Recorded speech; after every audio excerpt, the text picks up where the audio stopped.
Any other way that we could phrase that would be great. Yeah. You guys want attention for this podcast or not? Oh.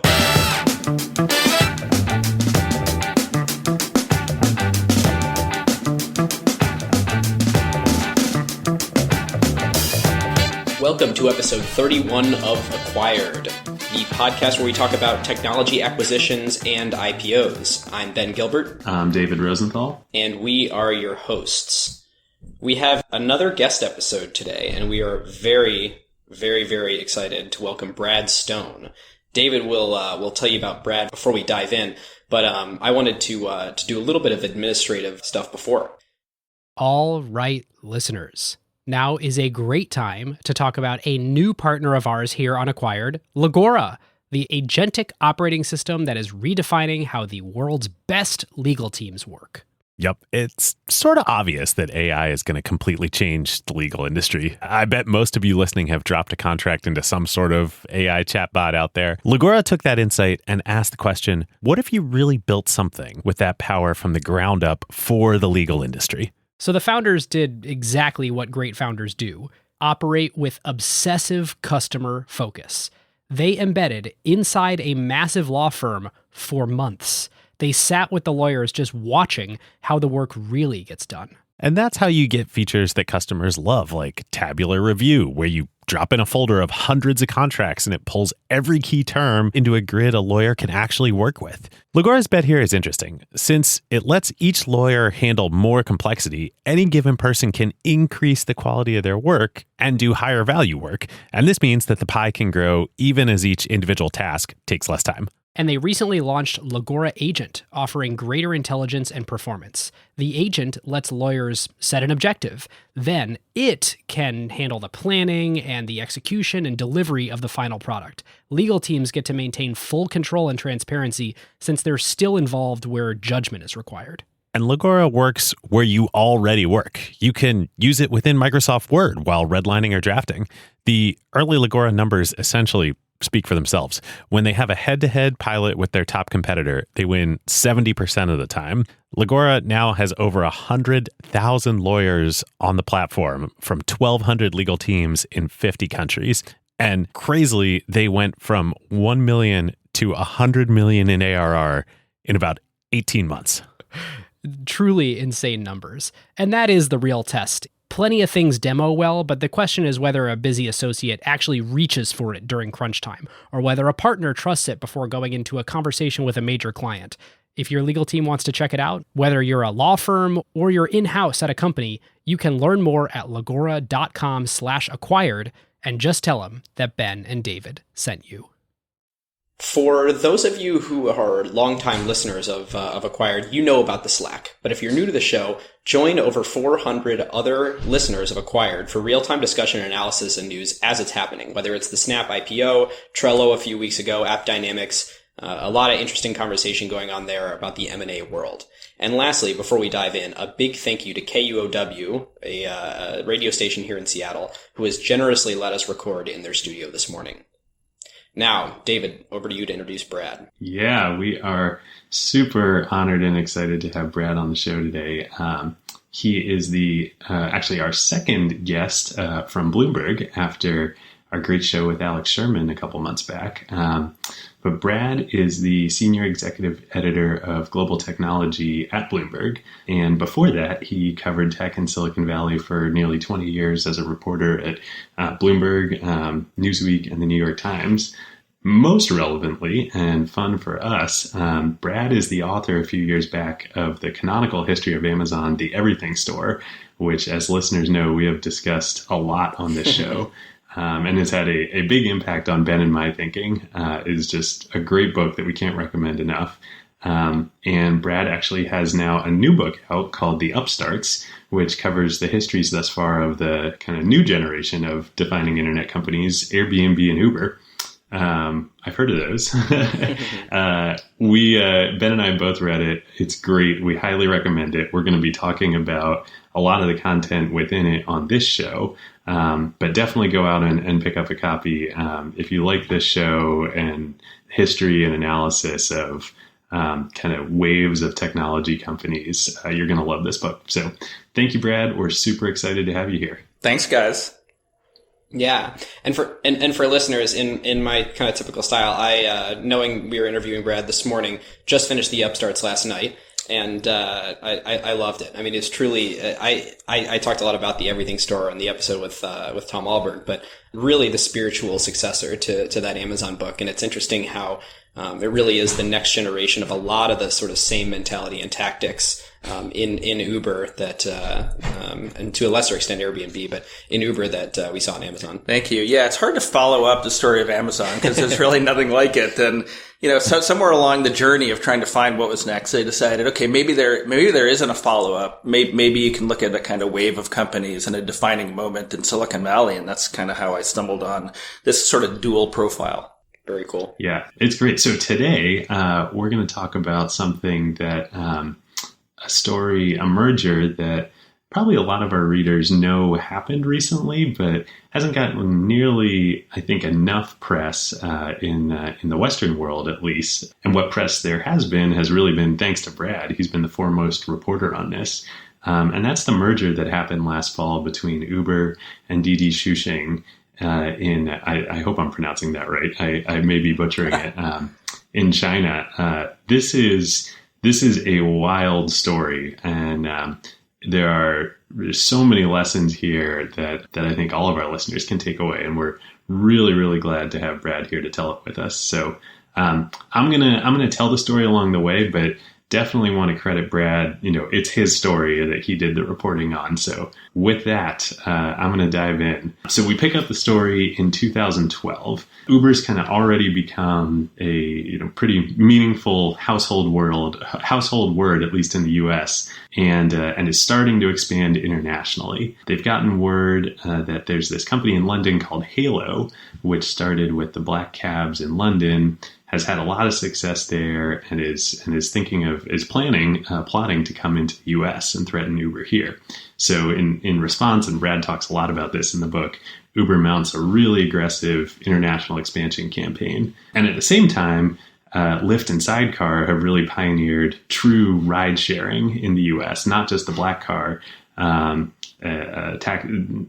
and livery drivers that Uber started with, but true ride sharing where anyone can drive. Uber's responded with UberX, and kind of the world is now realizing that the market for ride sharing is orders of magnitude bigger than anyone thought. Yeah, and David, it's worth kind of noting there that in today's world where we all take Uber X's everywhere, or that's the most common say when I'm going to take an Uber, it's an Uber X. Uber did not pioneer ride sharing. I mean, in fact, and they were reluctant to embrace it. Travis spent a lot of early 2013 trying to get Lyft and another company, Sidecar, shut down in California because he saw it was a disruption and he thought it was illegal. And when the California PUC didn't do anything, that's when he embraced UberX wholeheartedly.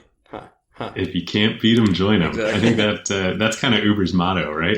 I want to say one more thing about Halo, though, because there's an interesting lesson in tactics. Halo in 2012 promoted the heck out of its international expansion. And that was a huge mistake because they mobilized, they not only mobilized Uber to grow more quickly in the US, and then Uber got to markets like Chicago and other cities before Halo ever really moved on its promise to expand. But Halo also stirred all this entrepreneurship in China. And so, what you have to understand these days is there are entrepreneurs all over the world that are watching sites like TechCrunch religiously. And it was Halo and not really Uber or any of the other ride-sharing companies that started stirring these companies in China to start competing. Yeah, and that's exactly. Thanks for tuning me up there, Brad. It's like you wrote this story or something. That's exactly what I was going to say. That all around the world, people are starting to wake up to the potential of this market, and nowhere more than China are entrepreneurs sort of attuned to the size of this opportunity and ready to go after it with just kind of aggression that makes, even a company like Uber look tame here in America. So there, as Brad writes about, there are about 30 companies between 2012 and 2013 that get started in China, wow, all going after this ride-sharing Uber opportunity. And one of those companies gets started by a young entrepreneur named Cheng Wei, who at the time was a 29-year-old salesman at Alibaba in Huangzhou. And he had been kicking around some entrepreneurial ideas with his boss at Alibaba, a guy named Wang Gang. And actually earlier that year, they'd kind of started this side project, an app that they called Momo. And Momo was essentially, on iOS, the sort of Find Friends feature. It was essentially that. And so they're working on this app on the side at Alibaba, see the market opportunity in ride sharing, and immediately pivot and rename the company Didi Dache, which translated into English means Hong Kong call a taxi. And so when they pivot, they decide to leave Alibaba, go full time. Cheng is the CEO, and Wang invests the initial seed capital into the company, and they're kind of off to the races along with everyone else. So wanted to ask Brad here. I mean, you spent a lot of time, probably more than anybody, interviewing these folks. What did they like? Kind of what drove them to start this company? Well, I mean, I just love Cheng Wei. He was great. I should say, his English isn't so good and my Chinese is non-existent. So, my partner in crime on this story was, Lulu Chen, one of my Bloomberg colleagues in Beijing. And we went to visit Cheng Wei at Didi's headquarters. And I loved him because he presents his story as a series of small personal humiliations. So he for example, in his very important college entrance exams in high school, he leaves one page blank by accident and gets into a lesser school. And in college, he gets a job selling life insurance, and he doesn't sell a single policy. And then he signs up to work at a healthcare company, only to find out that it's a chain of foot massage parlors. And he sort of finds himself, he walks into an Alibaba office in Shanghai, gets a job, meets Wang Gang, his mentor. And really, they start on their entrepreneurship path because Wang Gang doesn't get a promotion, and they start kind of brainstorming ideas. Momo actually, it wasn't their idea. It was something that's sort of a kind of hack that existed on the App Store in China. And they sort of realized the power of GPS and the potential to do things like a Halo in China, taxi hailing app. And then they launched this company called Didi, only to find out that, dozens upon dozens of other companies have had the exact same idea. So here you've got this young kind of whippersnapper in Cheng Wei. Wang Gang, we spoke to on the phone. He's very rarely does interviews, but sort of flamboyant investor who, has just by virtue of his small angel investment in Didi, has minted at least $1 billion. And, it was, these guys they had nothing, and it was 30 is the number of companies that launched. There may have been hundreds, that spun up to address this opportunity in Beijing at the beginning of 2012. So, the odds were against them. But, I think, as we'll talk about, there was, they had some experience in the industry and knew what it took to succeed in China. And Brad, I think you pointed out in your book that it was roughly the American equivalent of $100K that he put into Didi as his little angel. A pretty good investment. Kind of on par with Sequoia's $600K into Airbnb a few years earlier that you also cover in the book. I'm also struck by both the similarities between Travis Kalanick and Cheng Wei, in terms of their histories and their failures in the past. These were, neither of them when they started these companies were household names, far from it, but also like the complete opposite in terms of their outward personalities. Like it must have been, did that come through? And as you were talking to both of them, like, this sort of underlying sort of drive that they have that I suspect has in many ways been motivated by their past failures, but just contrasted with these wildly different surfaces. I think that this is a cultural thing. It's funny because I was recently telling some of my colleagues in Asia that we need to stop describing internet CEOs and founders as humble. But I think like they're all trying to present a humble veneer, that there's just kind of cultural value in doing that. Whereas, in the US, somebody like Travis is, doesn't hesitate to be presented or to present himself as extremely aggressive, right? Of course, Travis did that over the first few years, but behind the facade, they are very much alike. I think one of the reasons, Didi succeeded and beat all these companies is that, Cheng Wei had a vision, which is that smartphones and technology could make transportation more efficient in China. But along with that idealism, there was a ruthlessness to go and pursue that goal, to kind of, like everywhere else in the world, ride hailing, was quasi legal in China, and yet nevertheless, he sent those early employees,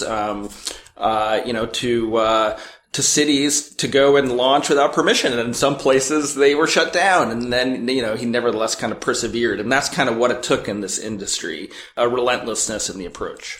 In thinking about that perseverance and that relentlessness, as you meet with the founders of Didi, the founders of Uber, founders of Amazon, do you get the sense that when you talk to these people in person, there's something about them that's just different than other people, that this relentlessness and this kind of ruthlessness, that sort of thing could be predicted? Like, are they the inherent forces of nature that set them apart from other people? Or, what is it about them? That's the big question. I mean, first of all, I wouldn't put anyone else in the category of Jeff Bezos, right? Because he stands alone and had the vision before anyone, that the internet was going to change the world and bet so heavily on it, and then had years of people thinking that, Amazon was really just a boring retailer. I don't know that the Ubers and the Didis of the world have suffered the way that, Amazon and its employees suffered for many years. I think in terms of Cheng Wei, probably what marked him and his story is that, he, and I'm sure we'll get to this, like had great people around him, and then was able, the dynamics of the Chinese market are so unique that the Didi's smartest move very early on was to hook into Tencent. And when they did that, everything became possible. To pick up the story there, I think what's striking reading the book and hearing about the early days of the ride-sharing competition in China is it makes the Uber Lyft fight that we think is so ugly and distasteful here in the States. It makes it look like kids in a sandbox, right? Like these 30 companies were just brutal to each other, and in particular, they all started raising large amounts of money. And then being willing to go deeply gross margin negative by paying drivers a lot more for each ride than the riders were paying the companies. So it kind of becomes that they're laying siege to each other's businesses in a way. This is war. And one of the ways that they start raising money is from the big three internet companies in China, and Didi Dache is actually the second one. They raise money from Tencent. But before that, their competitor, Kuaidi, raises money from Alibaba, which of course is Cheng Wei and Wang Gang's former employer. Brad, you talked to all these guys, like, what was going on? Right. Well, I think when Kuaidi went and raised money from Alibaba, it was definitely a blow to the Didi guys, because, that's their alma mater, and that's, their Alibaba, obviously the e-commerce giant in China. So I think that there was a moment of almost panic, that Alibaba had placed its bet. It was on Kuaidi. And as a result, Wang Gang, the investor and Cheng Wei's mentor, his next call was to Tencent. Now, as it happened, and it was probably difficult to see in 2012, but, Tencent has this social network, / messaging platform called WeChat that is, which was, of course, QQ before that, right. On the desktop. And this was like, sometimes it's better to be lucky than good, right? I think that's right. And I think, the big moment for this industry, so Kuaidi and Didi start to emerge by virtue of the investments of Tencent and Alibaba. Baidu is still sitting on the sidelines. And what happens at the end of 2013, beginning of 2014, and again, almost sort of lucky, is that over the Chinese New Year, WeChat integrates Didi as a way, and there's a product called Red Envelope or Red Package, and it's basically a way for Chinese WeChat users to give each other small gifts.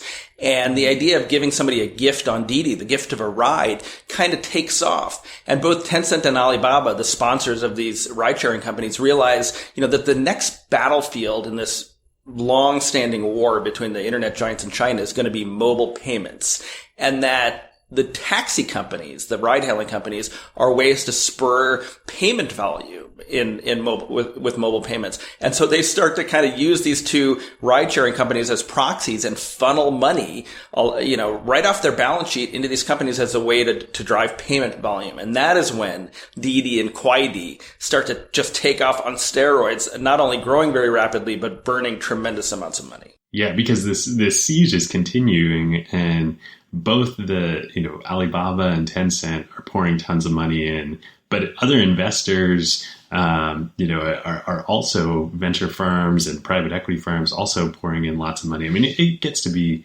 billions of dollars that these companies are burning just trying to subsidize rides to get big fast and beat the other one, right? That's right. And then you've got people like Yuri Milner at DST, who all the big investors had missed on Uber. And believe me, they berate themselves nonstop. And that's an interesting aspect of the story, that these companies very early on did not look like the prototypical internet companies. And so, a Yuri Milner who prides himself on hitting all the big ones, passed on Uber, and so bets big on ride sharing or ride hailing in China. And so, makes an investment in Didi and then kind of sees this destructive war playing out between these two indigenous Chinese ride hailing companies. And gradually throughout 2014 starts to broker a peace. Not only because both companies are losing a lot of money and just and siphoning cash off Alibaba and Tencent's balance sheet, because I think that they also had the sort of a foresight to know that Uber was coming and that the Chinese companies were probably better off together than they were apart. Yeah. All right, listeners, now is a great time to tell you about a longtime friend of the show, Vanta. AI has scrambled the whole security picture. It used to be that you proved that you were secure once a year, an audit or a static PDF, then everyone would nod and you're done. But in an AI-first world, that doesn't hold up anymore. Yep, your risk surface changes every week now. A vendor turns on an AI feature or someone writes in a new model without telling IT, and your posture is different than it was last week, let alone at your last audit. Vanta's own research found that around 70% of companies have this quote-unquote shadow AI running with no security review at all. Right. And that's where Vanta comes in. They're the leading agentic trust platform, meaning they've built the thing that closes the gap. And the way that they close that gap is Vanta Agent. Think of it as a GRC engineer, that's governance, risk, and compliance, except that it's software and it doesn't sleep. It finds the issues, drafts the fixes, and cuts the time that you'd spend on vendor assessments in half. In half! Which is exactly why more than 16,000 companies today run on Vanta. Companies like Ramp, Cursor, and Snowflake all stay audit ready and catch the risks that crop up between audits across every vendor, every AI tool, the whole environment.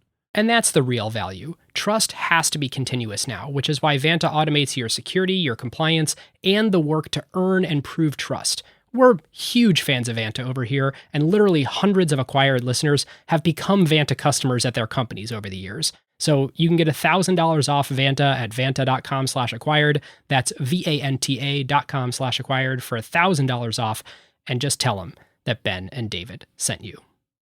It's interesting thinking about the big three in China. They're investment firms. They're their own business. And in America, or the US, we tend to have, there's corporate venture, but you don't have Facebook invested in them. So, Google needs to go invest in someone else. Those corporations just buy companies, right? And then they subsume them into their offering. But we don't really have this first tier of funding is kind of corporate venture like there is going on in China. Well, the funny thing, we can make an interesting juxtaposition with Google and Uber, because Google Ventures invests in Uber. It's their biggest investment ever. Mm-hmm. And then, they start competing with Uber, right? They roll out a ride sharing, they start talking about the ride sharing service, but they scare Uber into thinking that maybe Uber will be a competitor. Mm-hmm. And, and relations between the two companies are strained. Whereas, Tencent invests in Didi mm-hmm. and, and doesn't ever compete with it. And, and as a result, it's interesting. It's a different model. I mean, I think maybe sort of smart, that kind of Tencent knows that is not in its core competency. Yeah. Well, it also feels like, to an outsider perspective, it feels like these big three Chinese internet companies are willing to sort of more directly exercise their influence in the market there. If that's the right way to put it, than the internet companies are in the US. I mean, it's really hard to imagine Google or Facebook sort of giving preferential treatment to, like if Facebook started giving preferential app installs to, one ride sharing app over another, or one, other form of company over another, I can't imagine that going well here. You're right. That's a great point. And, not only, and we'll get to this, but not only was Tencent prioritizing Didi on WeChat, but when Uber comes into China, it starts blocking Uber from WeChat. Yeah. So I think that's a good point. I think that there would be some regulatory or antitrust scrutiny if Google was to play favorites in the way that Tencent and Alibaba did in China. Yeah. So Yuri Milner kind of comes in, brokers this peace between Didi and Kuaidi, and they know Uber's coming. Didi ends up, quote unquote, winning the battle. They get 60% of the combined company. Cheng Wei stays on as CEO of the company. And I just want to sort of step back for a minute here and talk about, this is like 2 years after these companies were founded. So they go from getting started, inspired by Halo, not Uber, having this sort of wide playing field, and then a bloodbath emerges. The big internet companies get involved. They raise and burn billions of dollars, and like 700 days go by. I mean, the pace is just like blistering. Well, and one funny thing from the book, there were moments of like just technical meltdown for these companies, and they mythologize these periods within the company. I think they call one 7 days, 7 nights, where they worked so hard to prop up the infrastructure that one of the engineers had to go to the hospital because his contact lenses had become sealed to his eyeballs. So that kind of tells you how hard and how fast they were moving at the time. Yeah. I mean, it's like, when Mark Zuckerberg talks about Facebook going on quote unquote lockdown, like I'm pretty sure the employees still go home at night, but in China, they don't. Well, and in crunching the numbers, it looks like it literally was about twice as fast. We don't know exactly when Uber hit a $1 billion valuation, but they did their Series B on $300 million in December 2011, and their Series C in August of 2013 on $3.5 billion. So if you look back at their seed in August of 2009, they probably hit $1 billion about 4 years after founding, approximately twice as long as these, their Chinese counterparts. So it really is an insane pace. And you just think about the size of the Chinese market and how car ownership is so much less developed in China. And so there was, just more of a hunger for this kind of service. Mm-hmm. Yeah. So Uber, as we've been mentioning, they're not blind to this too. And actually it turns out that Uber had this kind of like small sort of clandestine presence in China since 2013. There's a story that Travis and a few other Uber executives go over to China, and Travis sort of famously, calls back to headquarters in San Francisco and says like, hey, like, I need you guys to tweak the tech so that like we can, like, we're going to go out here, our executives sign up a few drivers and just like run some tests here in China.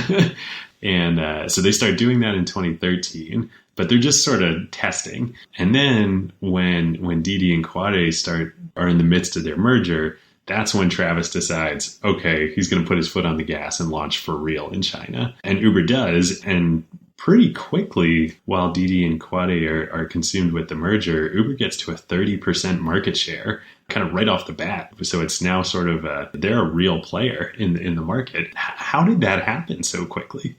Yeah, I mean, it's funny. We'll go back to like the story of technology in China is always the story of the big three. And one of the things that happened was, Uber. So when they launched, the integration was very poor in China because they were using Google Maps, and we all know Google is pretty much blocked in China. So the integration was poor. And also this idea of launching via the black car or limo market in China was always a limiting one because it's just not that big of a market.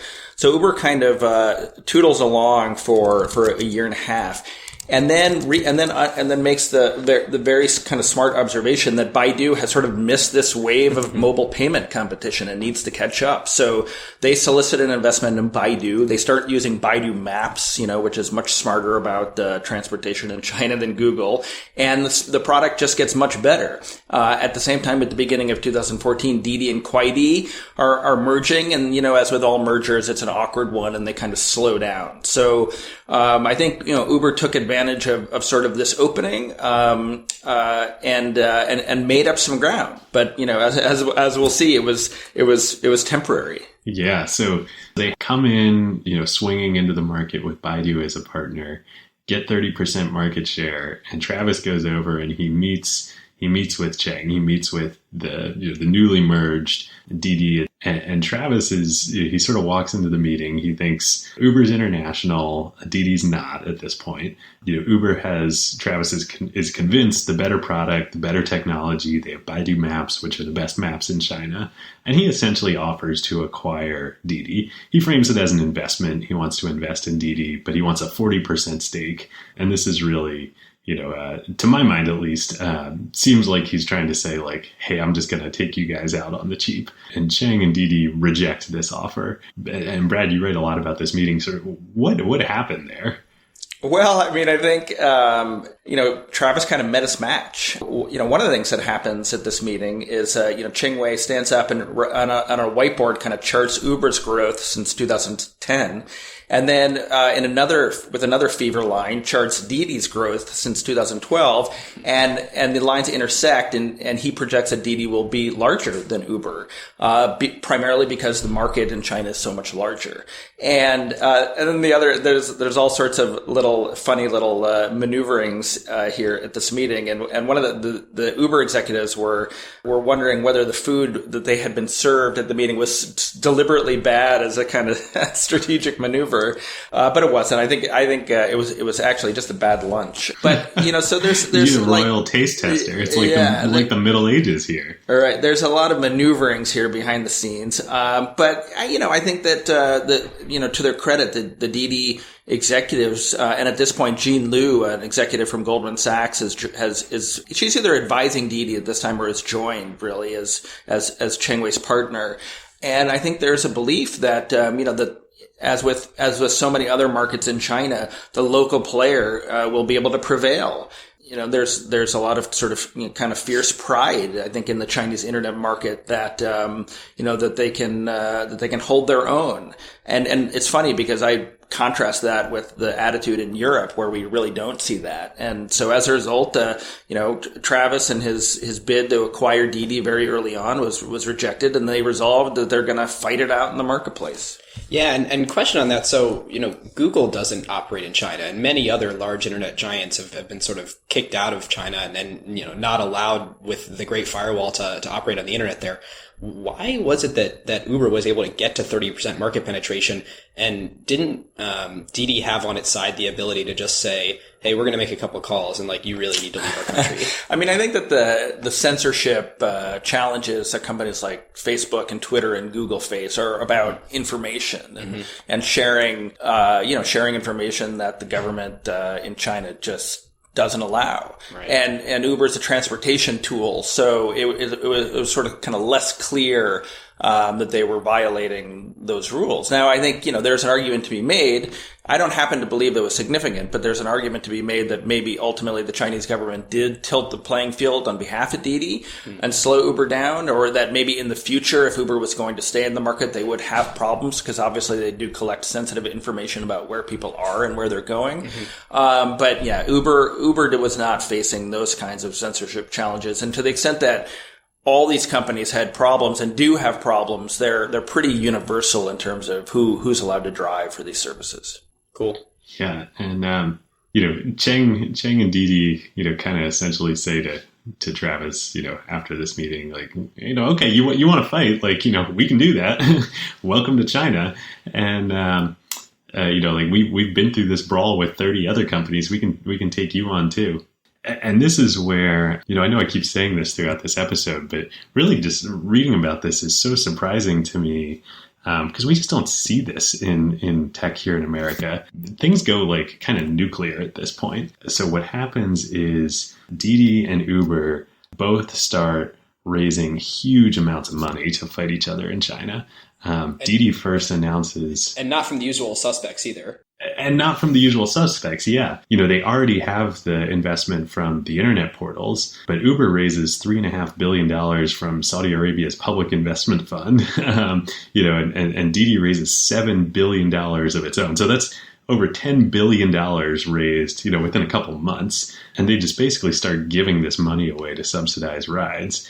And then Didi does something that I suspect even Travis and Uber, as Machiavellian as they are in the US, couldn't even imagine and see coming. Didi starts investing in all of Uber's rivals around the world, including Lyft in the US and Ola in India and Grab Taxi in Southeast Asia. And they announced that they're going to literally, it's like the Allies fighting the Nazis here. They've formed, they have this global alliance to fight Uber that they start building. When people, investors and executives at Uber start seeing this happen, like, what was going through their heads? Well, I think they were dismissive of the global alliance, because it was unclear what it really meant, or whether there was much value in sort of integrating each other's apps or how smooth that would be. I think the more meaningful thing, Uber was bringing a couple of assumptions to its battle with China that I think are interesting to examine. One, obviously, I think at the time Travis is pursuing a global network, but this is not really a network effects business, or if it is, it's very local. So it was sort of unclear that Uber's strength in the rest of the world would even translate into China. The great contrast is with Airbnb, where I think they do have more of a global network effect because they've got travelers going back and forth across oceans. The other advantage I think Uber thought it had was a capital advantage. And what we really started to see in 2015 and 2016 was this unique capital market where, there were all sorts of unique sources of capital that were willing to shower all these companies with money. And I think it was more, the fact that Didi goes in and gets money from Apple. That all of these sovereign wealth funds start to kind of provide capital that begins to convince all these companies that they are on a sort of unsustainable path. Mm-hmm. So I don't, the investment in Lyft, the global alliance, I think the Uber guys, as arrogant and confident as they are, sort of shrug. But it's when a company like Apple or Foxconn gets into the fray and starts putting money into Didi that I think, Travis and Emil Michael, his deputy, start to wonder, can they really win this battle? Mm-hmm. Yeah. And so by the summer of 2016, Didi is starting to pull away. And whether that's because Chinese regulators subtly tilting the field towards them, or because of this capital, or just better execution, hard to say. But Didi claims by summer 2016 that they have 85% market share. So they've won back another 15% that Uber had taken.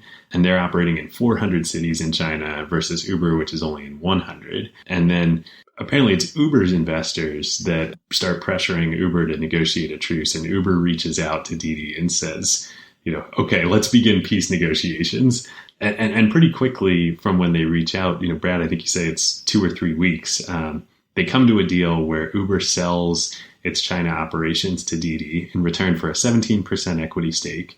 And Didi agrees to invest $1 billion in Uber, US dollars, and get a board observer seat. How did that set of meetings, come together and differ from that first meeting when Travis went over? Yeah, well, first of all, we should be clear that this is not a bad deal for Uber, right? It's a sort of a remarkable retreat, and nearly 20% of what will be kind of their major international rival.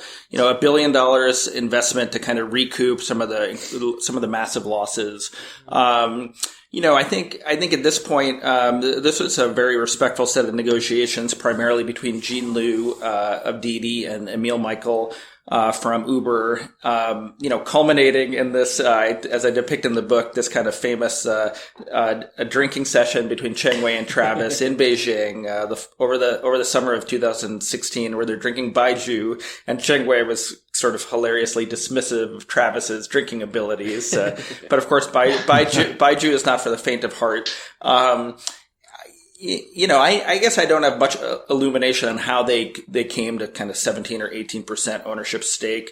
Other than that, this is what sort of the market was suggesting at this time. And, and for Didi, it's a great deal too, because, they kind of win, they win, not just the Uber China brand and its customers and all those employees, but basically an open playing field to be the primary, kind of transportation innovator in the world's largest transportation market. Yeah, and we'll, we usually save this more for the end when we, our evaluation criteria. I think we're going to look at Uber here and say, was this, usually we look at the M&A event and say, was this a good use of funds? Was this, impactful and multiplicative in the future to bring this company in? And so the lens I think we should look at this through is, was it a good move for Uber to engage in all of this activity and then leave with a 17% stake in Didi? And if you just look at the raw dollar leverage, I mean, it's a very short period of time of blowing $2 billion to get almost $6 billion in value of, present dollars. And, the hope is you make that investment and that Didi continues to grow in value in China. And you raise a great point. One of the best markets in the world, or the best market in the world, the biggest market in the world, should get remarkably bigger than Uber itself. So I think it was a good deal for Uber, and I'll give two reasons, but I'm curious to hear what you guys think. One, and Uber may not have known this, but the regulatory environment in China was about to change for all the ride-sharing companies. And a lot of the big cities have now said it is illegal to drive for these companies if you don't live in the city. And that has constrained the supply of Didi and slowed down its growth. So I think Uber got out at probably the right time. If you've got a constrained supply, being in a battle for the hearts and minds of drivers is not the position you want to be in if you're the foreign company. Yeah. And for listeners, Brad was telling us this earlier. I had no idea. I think this is super new, super interesting. And, I hadn't fully thought through it. Brad, why do you think it's advantageous, and why would you think a city would legislate that? It seems like it's only good for business to have. Well, I think it's protection. It's protectionism. I mean, I think that the yellow cab fleets are a major source of revenue for cities, and the fees and taxes that they pay, and perhaps the medallion fees. And so I think that's one reason. I think they've kind of tipped their fingers on the scale, as the taxi companies have done all around the world. And then I think the second reason is there's a rational argument around traffic and congestion, and obviously all the Chinese cities struggling with it mightily. That might be a little bit of a cover story for just protectionism. And of course, the pendulum may shift. But I think for now, Didi is kind of fighting that regulatory battle, and they've restructured their company a little bit to put more emphasis on some of their chauffeured offerings and their commuting alternatives like buses. I think the other thing that happened, and the reason why this was a smart deal probably for both companies, is it became very clear over the last 2 years that this market was about to undergo a major pivot into driverless car technology. And so it really doesn't make a lot of sense to go waging a war and spending a battle for a market that's going to be changing very quickly. And now both Didi and Uber are spending a lot of that money that they might have been spending on subsidies, investigating the future. And I think that's a smart approach. Do you know if Didi is also working on a self-driving car offering? They are. Yeah, they've been trying to hire some folks, and they've got a team, and they've got some partners. I think Baidu is also exploring it in China, and as is everyone now. And it's of course very fashionable to say you're looking into it. Yeah. It's unclear to me now whether Didi has made the progress of, say, Uber, which is testing cars now in Pittsburgh and a few other cities. Yeah, and one thing I learned from your book, Brad, is how fast or how recent Uber is to this sort of area of self-driving cars, that they really weren't tipped off to it until Travis got in one of the self-driving Google cars when he went to meet with was it Larry Page or Eric Schmidt? That's right. It was Larry Page. But even then, remember, that's my times are messed up, but I think that's 2013. Even then, he believes that Google will be Uber's partner in that effort. And it was only at the Recode conference in late 2014 where Sergey Brin is talking about it in a little bit of a dismissive way toward Uber. And Travis had gotten wind that Sergey was going to talk and maybe announce its own sort of Uber competitor, that I think Travis starts to realize that that Google is not a partner in self-driving cars, but a competitor. And that is when he begins to invest very seriously in self-driving cars. Gotcha. All right, listeners. Now is a great time to thank our longtime friend of the show, ServiceNow. If you are running a large enterprise, AI agents are likely spread across every team, and deploying them is no longer the hard part. Yeah. The hard part is knowing what permissions they have, what employees are using them for, or what decisions AI is making.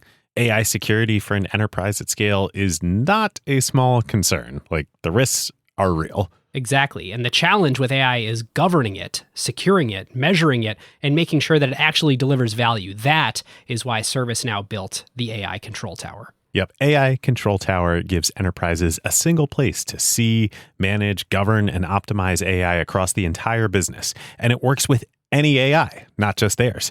Every device on your network, every permission across every system, every AI agent visible and secure in one place. And ServiceNow can do this because they've spent more than 20 years building the operational backbone of the enterprise, the workflows, governance, approvals, security controls, and institutional knowledge that power how work actually gets done across IT, HR, customer service, finance, and security. ServiceNow already runs more than 100 billion workflows annually and trillions of transactions for more than 85% of the Fortune 500. So when companies need a place to govern AI at enterprise scale, they're building on a platform at the center of how their business already operates. And in a future that isn't going to be one AI, it's going to be thousands of AI agents working across every function of the company. But the question is, who's managing them all? So if you're trying to turn AI ambition into real business outcomes and make it work safely, securely, at scale, go check out servicenow.com/acquired and tell them that Ben and David sent you. Let's move on to acquisition category and then come back to grading. But before I do, I just want to say, we're recording this episode here in the middle of February in 2017, because the deal has happened, but the story is kind of far from over. Yeah. Just last month, Didi announced that they were going to invest $100 million in a company called 99, which is the primary Uber competitor in Brazil. So they sort of, all is quiet on the eastern front of the battle in China, but I think this is the war is not yet over. An armistice may be signed, but I predict that we will see more Uber and Didi, going head to head throughout the world, in the years to come. Yeah, the interesting analogy is that it was the battle for China is settled, but at the end of the day, these are both global companies. And, if not now, then that's aspiration in the future. And they're global companies in a market where it's really not clear that being global gives you that much of an advantage. Yeah. Like to your point about network effects, it seems like with Airbnb, it's highly advantageous to have people everywhere on a single network since they travel a lot. Or you could imagine like a eBay or Amazon where it's even stronger of a network effect because it's all shipping. It doesn't matter where you are. But with Uber, shy of having to download a new app when you go to a new place, it really doesn't seem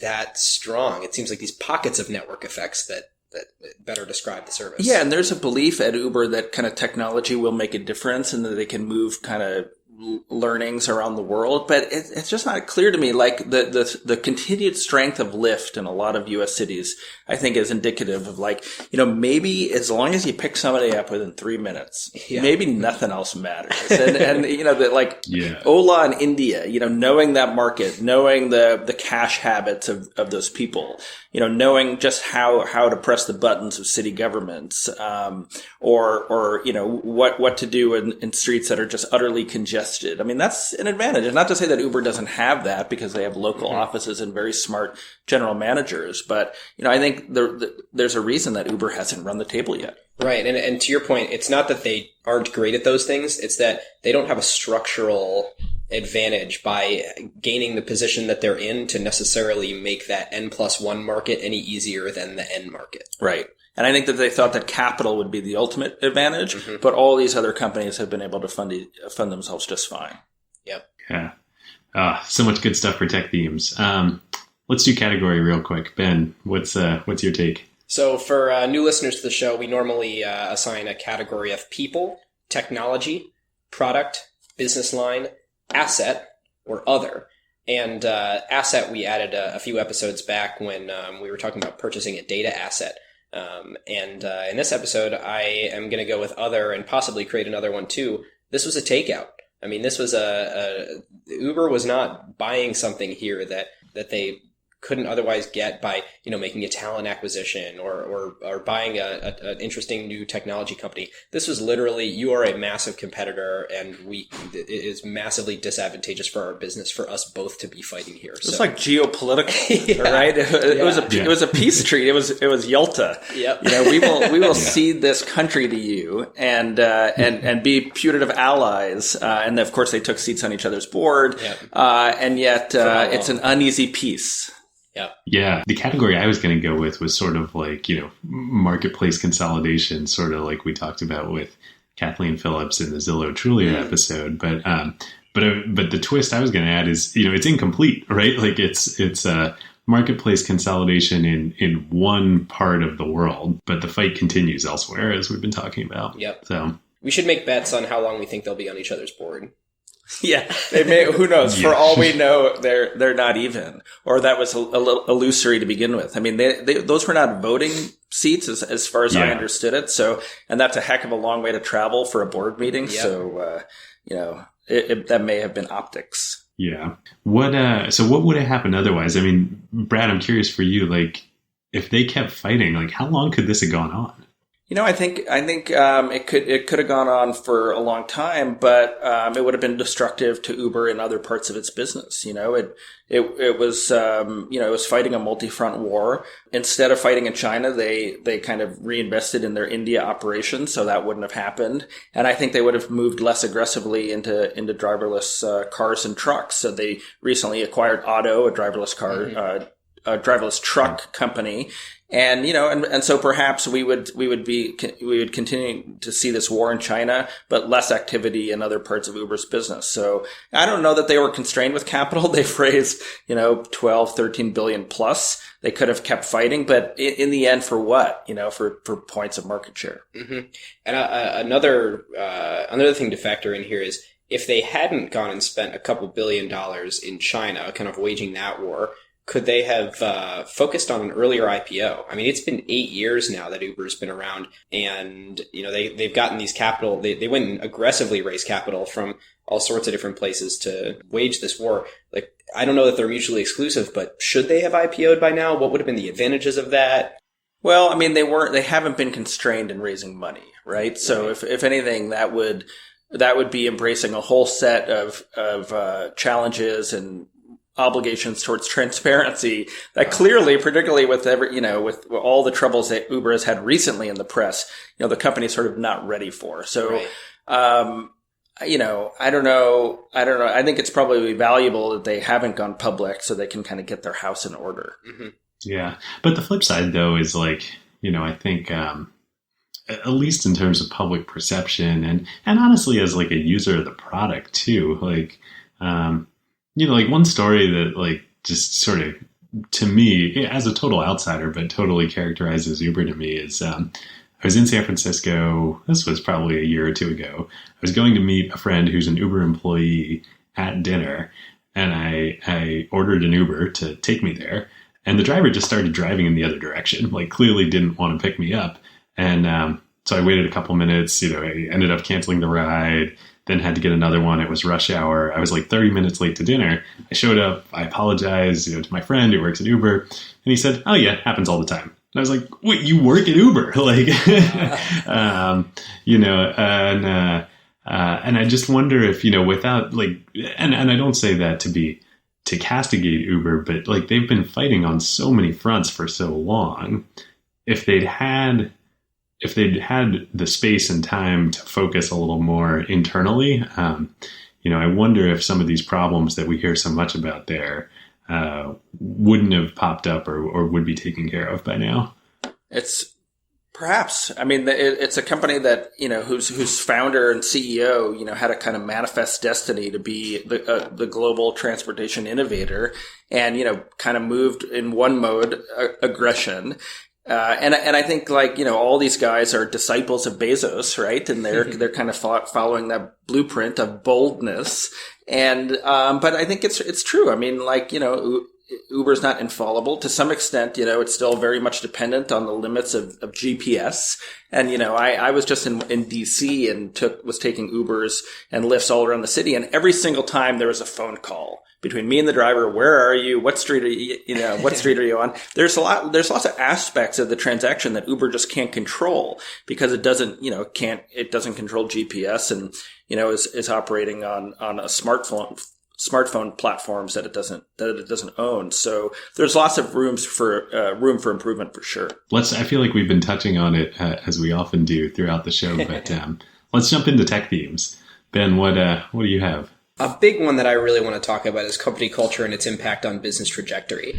I think that Uber is one that has been a win-at-all-costs company. And Brad, you mentioned in your book that Airbnb defined its mission and values very early, and Uber didn't really. Their mission and values were just keep going and win. And I think you had a more eloquent way of phrasing it, but it's really something where they're massively leaving a scorched earth behind them. They've won so far through incredible, boldness and strong-headedness. And they're leaving, everybody has a different reason to be pissed off at Uber.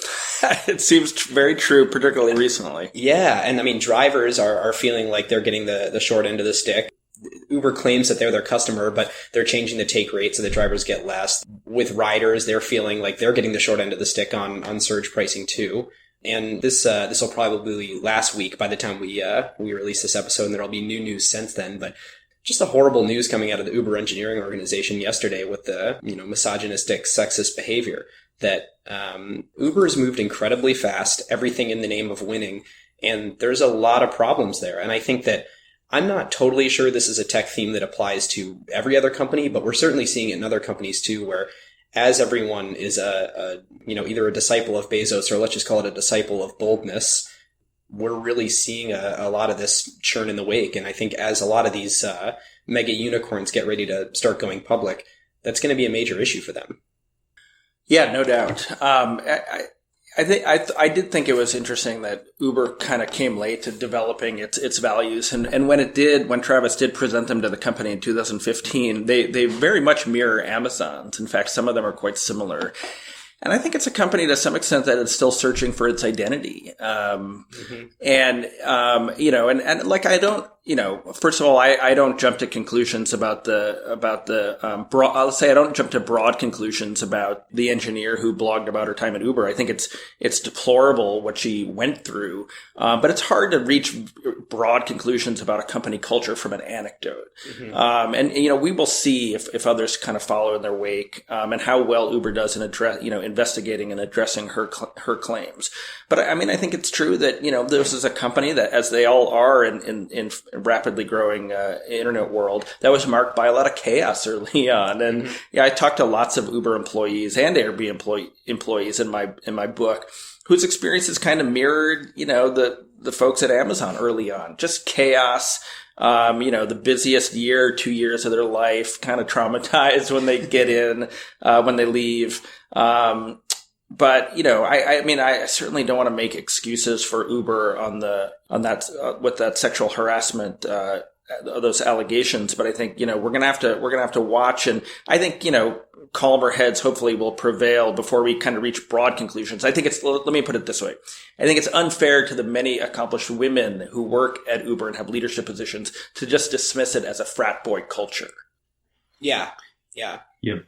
And totally. I mean, we're at the beginning of the news cycle on this, and there's lots of that's why in tech as well as in politics, that's why the role of an independent, inquisitive press is so important, and the story remains to be told.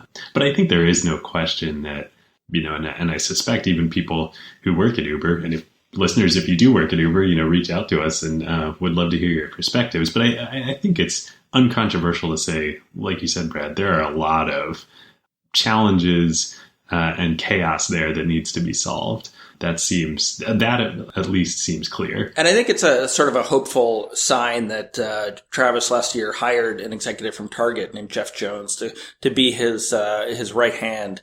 I think his title is president. And one of Jeff's goals for 2017 was to address the rider community. We all know from being in this industry that two-sided marketplaces are hard, and from the very earliest days of eBay, you had sellers complaining or buyers complaining. It's just hard to balance the two. I mean, Airbnb's approach is clear. Like, they are kind of a host-driven community, and they started as hosts and they cater to their hosts. Uber is really a rider-driven community. The founders started out wanting classy rides around San Francisco. And so, you kind of have to pick where you start. And so Uber now is sort of focusing on the driver community and has a lot of work to do, I think, to quell some of the dissatisfaction, particularly among full-time drivers. And, when we get into these cars and talk to our drivers, we know that dissatisfaction is there. Yep. And partly, David, as you said, because of the sort of relentless lowering of the fares to try to position Uber as a alternative to car ownership. And you touch on another thing that's been a tech theme for us before and couldn't ring truer here is founder DNA. When you describe the culture and values and character of a company, not even through like the internal workings, but in the way that the product experience feels when you use it, it's almost indistinguishable from the founder's personality. And very rarely does a company, even when it goes through multiple CEOs, significantly deviate from that founder DNA. I think we talked about it in the next episode, David. We talked about it definitely in the Amazon episode. And it just, companies take the shoes of their founders and stay that way kind of forever. Yeah. Go ahead, Brad. Well, I was going to say, Garrett Camp is really the inventor of Uber, and he's on the board, but isn't a large presence in the company. And the idea, every company, I like to say, has to sort of combine idealism and ruthlessness. And the idealism of Uber almost comes from Lyft. It's funny because Logan and John from Lyft are talking about replacing car ownership and solving traffic on the highways of LA far before Travis ever was at Uber. Mm-hmm. I think that he drew a lot of their idealism and kind of borrowed it, and I think it's authentic, and it's now a mission at Uber as well. Yeah. But if that does make a difference, and we'll see, I think the genuineness, the idealism is more genuine at Lyft than it is at Uber. And I certainly don't mean that founder DNA as a negative slight. I think for better or for worse, you're stuck with it. It's your personality. The tech theme that I wanted to talk about is, I think in many ways, just a slightly different perspective on the culture question, and the founder DNA, from a investor view, as opposed to a kind of internal company view. And that's what this story of both Uber and Didi really highlights for me, is the difference between building a moat and scorching the earth, and these are companies, all of them in ride sharing, really, I think Lyft has, gotten dragged into it too, and probably all the other companies around the world. Like, they've taken this scorched earth approach, and they've gotten huge, probably, I don't know, but I would suspect that just in terms of net revenue to the company, Uber's probably larger than Airbnb at this point, and Didi perhaps as well. They've gotten big quickly, but you have to ask how sustainable is what they're doing. And I think at points along the way, it's clear through this story that Uber and others, thought perhaps capital raising was going to be a sustainable advantage and a moat that they could build. Thought that driver density was going to be sustainable. Well, it turns out it's really easy for drivers to multi-home, and they do all the time. And I think about that versus as you juxtapose in the book, Brad, kind of Airbnb.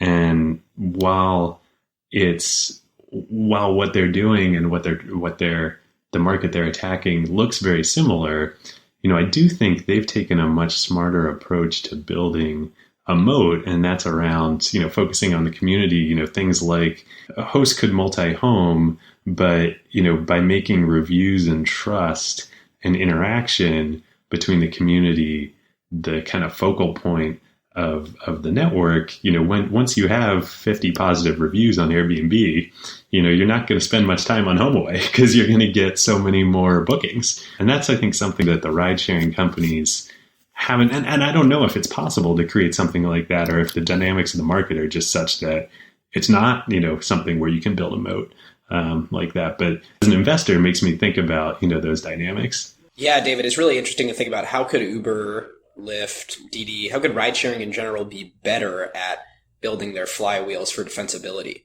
Because I love that point that it's just not as, the network's effects just are not as strong as an Airbnb or other businesses. Like, at least in a global sense, what could they do to bolster that? I think that there's a belief, particularly among some Uber investors, that maybe there is a moat. We just don't see it right now. That when the capital environment changes and these companies have to get profitable, we're gonna separate the men from the boys, so to speak. Mm-hmm. And so we don't yet know, because none of these companies have had to get real or rationalize their balance statements. Lyft clearly still loses a lot of money, and they discount. They're still in expansion mode. They don't have the scale that Uber has. So, in some respects, it almost might be too early to make judgment on the value of these businesses. And there's ambiguity around driverless cars. There's still some regulatory questions. I mean, I would say that there's still a lot of regulatory ambiguity around Airbnb. Mm-hmm. It's a separate topic, but almost like cities are waking up now to the potential and the disruptive power of Airbnb, and are beginning to wonder if they want residential communities to have little hotels sprinkled throughout, and all the problems and economic opportunities that brings. And so that's Airbnb's challenge. I mean, Uber, I think, has to hope that we move into a different capital environment, and all these companies like Lyft, but also like Juno, this New York startup that's giving its drivers equity, that all that stuff starts to look very unsustainable in an environment where companies have to go public and they have to show profits. Mm-hmm. Right now, Juno is winning this battle for hearts and minds in New York of drivers because, drivers can feel a part of it. And we have no idea whether any of that is sustainable. So, we're still, 2017, we are still kind of high on the drug that is internet stock, yep. Right? And this amazing opportunity. I agree, David. It seems to me like the moat is a lot shallower in the ride sharing market, but I think that there is a belief, and it may be a sort of errant one, that time will anoint Uber as the king, and we'll see. Brad, thank you for bringing your seasoned journalistic take to this. And you're right, the my crazy metaphors. Cool. Well, you want to run to the conclusion? Yeah. Well, I think we discussed earlier, my grade on this, is probably, I think I'd give it I think I'm going to give it a B+ for both sides, because it was clearly the right thing to do. And, in that it was just going to be unsustainable going forward. But also sort of, I don't get into A territory, I guess a little bit punitively, like, I'm scratching my head a little bit as, like, if I were a board member of one of these companies, how would I let the situation get to this point? But Brad, you make the great point that, like, hey, this was a good investment for Uber, despite all that distraction. But I just keep coming back to thinking about, what are they building here at these companies, and what is going to be sustainable?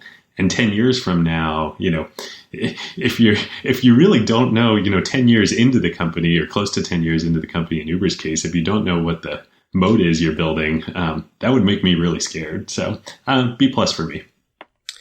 It's interesting to think about. I phrased it in the raw dollar perspective earlier, that they got, 2 to 3x on the dollars that they poured into China, in terms of the highly illiquid stock that they have in Didi. And that's sort of the, private equity approach. It's like, if Uber wanted to be a conglomerate, then, hooray, they put in some dollars and got, 3 times those dollars out.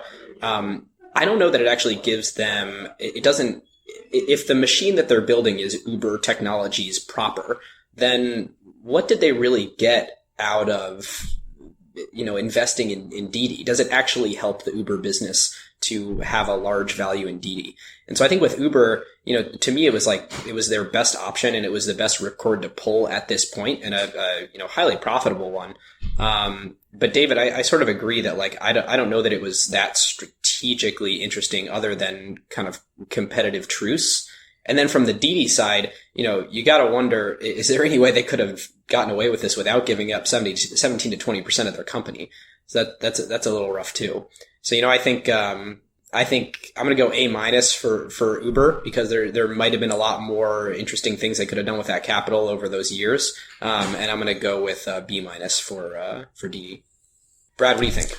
Well, I don't know that I want to get into the business of the grading, but the only point I would add is that both of these companies and their investors and their founding teams took enormous amounts of dilution to wage this battle. Mm-hmm. And I wonder if you're, let's say, a Cheng Wei right now at Didi, and you had a certain percentage of your company, and then you merge with Kuaidi, and then you merge with Uber China, and you're sitting there probably with your low single digit ownership percentage and still extraordinary, stake. But what did you gain for all that dilution? Was there, I guess the question is, was there a way to win in the marketplace? And what we've been saying, is that perhaps not, right? Perhaps, Didi always had the high ground in China because it had the integration with Tencent. So the question is, was there a way to just kind of leverage that position and circumnavigate all these awkward mergers? I don't know. Maybe there wasn't, because it's just too easy for other competitors to come in with alliances with the big three. So, I don't know. I think we have to give Cheng Wei in particular, credit for, moving very quickly from being an anonymous middle manager at Alibaba to really joining the ranks of the upstarts. And it's why I included him in the book, and why I was very impressed with his journey. Yeah. Ben, you want to really quickly mention our hot takes, follow-up and hot take? Yeah, so we just have One Dimension listeners. The Snapchat IPO will price on the evening of March 1st, go out on the 2nd for the first day of trading.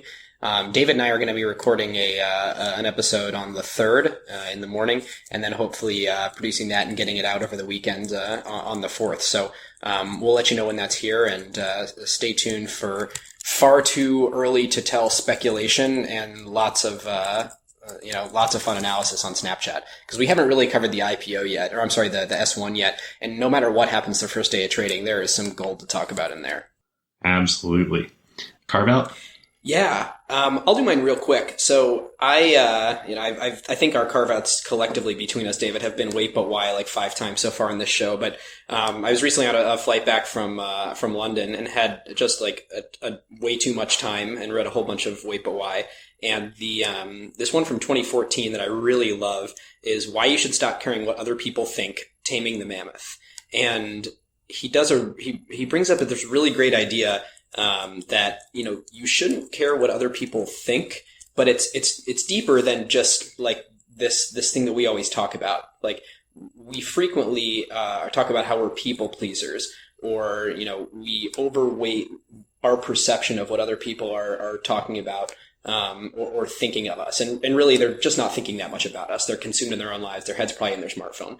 But then links it to this evolutionary track that I never really thought about before. It was evolutionarily advantageous for other people to like you, for you to be a member of the tribe and have other people like you and want to look out for you and feel sameness, so that they would protect you in events. And so you can sort of trace that every splashy article that we read is, don't care what other people think about you. And here's some new research to show that you really need to be your own person and underweight that influence in your life. And as it turns out, that's really, really grained into us, or it's possibly the result of natural selection of that being a highly advantageous thing in the fact.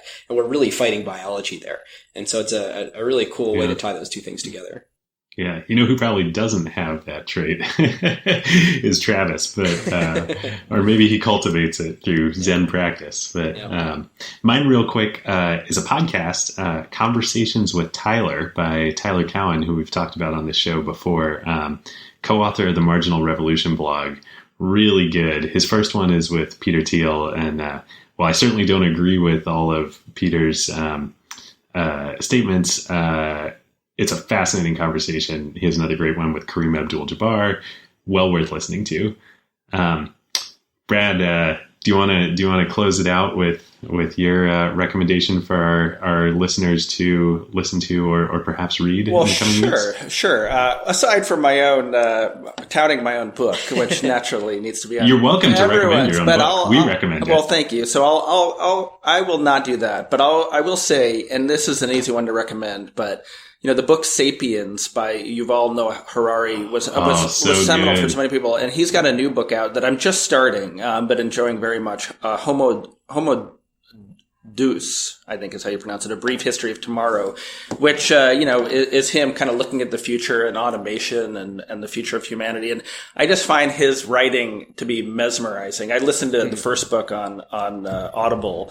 I'm reading this one, but I might actually get the Audible. And he's just brilliant, and he puts everything in perspective. We can be so consumed with the daily ebb and flow of the tech industry. So to be able to step back and look at humanity in an epical time frame is why I just love his work. So he's got a new one coming out that everybody should read. Love it. All right, listeners, now is a great time to talk about one of our favorite companies, Statsig. Yes, longtime acquired partner.